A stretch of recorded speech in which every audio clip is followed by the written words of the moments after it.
दोस्तों मैं ज़मीन से लगभग 100 फीट ऊपर हूँ और आते वक्त मेरे हाथ में ये चोट भी लग गई थी, बट स्टिल मैं अपने थॉट्स आप लोगों के साथ शेयर करने आया हूँ। टू द पॉइंट बात करेंगे। आप लोगों ने देख ही लिया होगा टाइटल और थंबनेल में कि I am good at nothing. तो हाँ, ये सही है। मुझे इंग्लिश भी नहीं आती। इवन मैं हिंदी में भी अच्छा नहीं हूँ। हिंदी ग्रामर के टीचर के सामने कई बार मेरे लगे हैं। उन्होंने पनिश किया है मुझे। मुझे मैथ्स भी नहीं आती। मुझे करंट अफेयर्स, जियोपॉलिटिक्स ज़्यादा कुछ नहीं आता। इवन ड्राइविंग भी नहीं आती।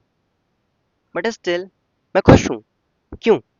क्योंकि कम से कम मैं अपने आप को एक झूठा सेटिस्फेक्शन तो नहीं दे रहा हूँ ना, कि मुझे पता है अंदर से कि मुझे इंग्लिश नहीं आती, बट स्टिल मैं ऐसा प्रिटेंड कर रहा हूँ कि मुझे इंग्लिश आती है। तो ये वीडियो वो लोग बिल्कुल ना देखें जो अपने आप से बहुत सेटिस्फाइड है।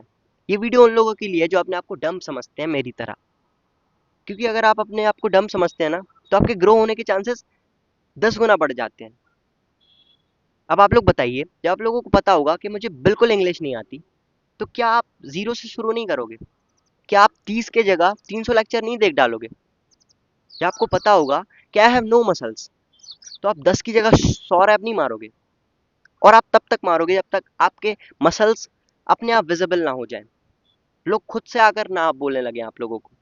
तो ये वीडियो इसी बारे में थी कि अगर किसी भी चीज़ में या इवन हर चीज़ में आप अच्छे नहीं हो, तो उसको एक्सेप्ट करो। उसमें कोई बुराई नहीं है। और एक एक करके उन चीज़ों पे काम करो, देन फ़र्क आपको खुद से दिख जाएगा। Thank you so much.